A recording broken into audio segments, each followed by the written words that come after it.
ئێمە زیاتر لە 25 پرۆژە هاتە بەردەستمان کە لەگەڵ هاوڕێیانم ینی لا دووەرەکەی تر بەسەریانە چوینەوە بەڕاستی ئەتوانم بڵێم باش بوو پرۆژەی تیا بوو کە زۆر دڵخۆش کرد بوون.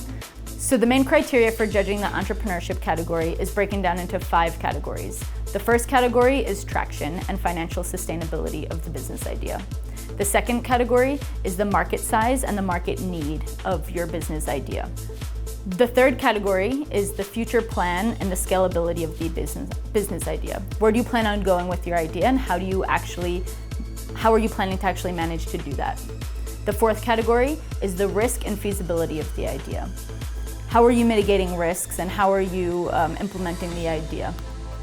The fifth category is your staff and operational management. How are you running your business and managing the growth among cities or as you develop your idea?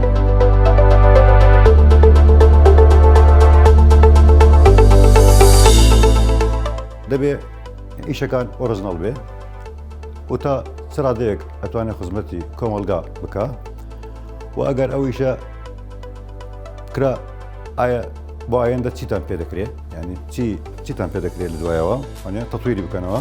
For the community, we witnessed like a couple of projects. They were really good and novel and innovative projects for our Kurdistan region. However, they need some financial support plus scientific support. So they need some like team or supervisor.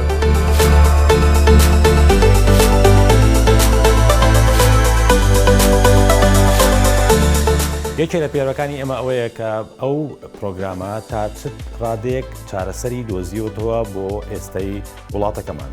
تەنها ئەوەش نییە کە بۆ وڵاتەکەمان بێ ئێمە وابیرمان کردەوە ئایا ئەم ئەپلیکیشنە یان ئەم پرۆگرامەکە دروستەکرێت تا چەند خزمەتەگەێنێ بە مرۆڤایەتی.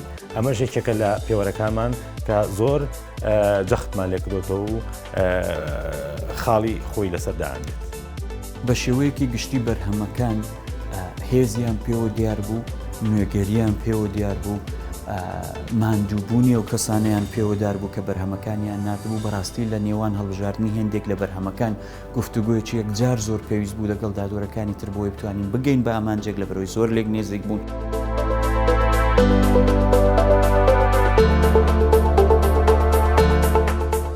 لانی هێز بەرەپەتر ئێمە دیتی خیاڵە وا گەنجایە ئەو گەنجێت ئەو چروکە نویسین خیالێکە بەرفراون هەبوو دوی تەمەنیدا هەندێک بابەت ئازراندن و ئەڤۆکە جوواکیمە پێویستی پا بابەتە هەیە. ئێمە بە پلەی یەکەم بابەت دواتر تەکنیک دواتر زمانی داڕشتن ئەمانە لە پێوەرە سەرچەکانی ئێمە بوون بۆ هەڵبژاردننی چیرۆکەکان بۆ دەستنیشانکردنی خەڵات.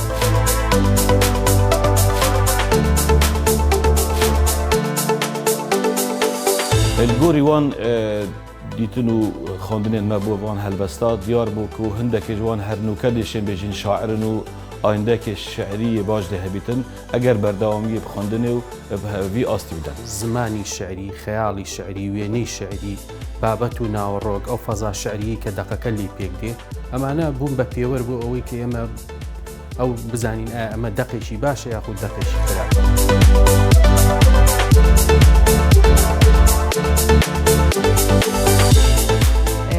کارێکی جوان پێشکەش کرد بوو و ئەو هەر نەهتابلوویە ڕاستی دەستخۆشیە لێ بکەم یعنی هەوڵدا بوون و خۆ بگەینە ئاستێکی باش ئەو خۆ بگەینە ئاستێکی نفتەولەتی. پێوەری سەرەکی بۆ ئێمە ئێستا وا باشە بابەت لەگەڵ تەکنیک لەگەڵ داڕشتن ئەمانە سێ پێوەری سەرەکی ئیشەکە بوون پاڵسەنگاندنی کارەکە و دەرەجە خۆمان لەسەردانەوە.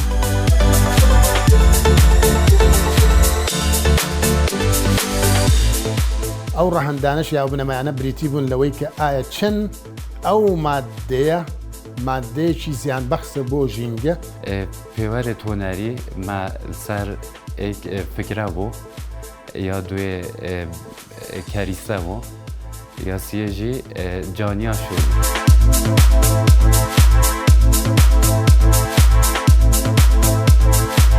سێ پێوەەر لە سەرەکیترین پێوەەر لە کە ئێمە وەکودا دۆر کارمان لەسەرکردن ژەنینی ئامێرەکەیە، هەڵبژاردننی میلۆدیەکەیە، لە هەمان کاتدا من زۆر تاکید لەوەی دەکەمەوە تەکنیک لەسەر ئامێرەکە.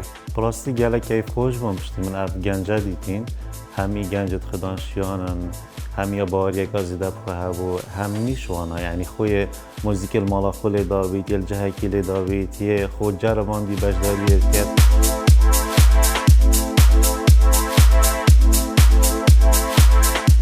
ئەو پێوەرانی من وەکو یەکێک لە ئەندامانی لیژنەی هەڵسەنگاندن بەکارم هێنابوو بریتیە لەوەی کە تەرکیز بکەنە سەر فیلمەکان لە بواری دەرهێنان چۆنە چۆن سیناریۆکانیان نووسیوە چۆن وێنەیان گرتووە چۆن مۆنتاژیان کردووە چۆن مامەڵیان لەگەڵ ئەکتەرا کردووە بۆ مەسەلەی نواندن یعنی 5 خاڵی سەرەکیمان هەڵبژاردووە کە ئەمە لە کۆی گشتیە فیلمێکی سەرکەوتووی پێجێ ئاکرێتەوە بە گشتی هەڵسەنگاندنەکان زۆر ئاسان نەبوون لە بەروی ئاستی فیلمەکان بە شێوەیەکی گشتی لە یەکتریەوە نزیک بوو.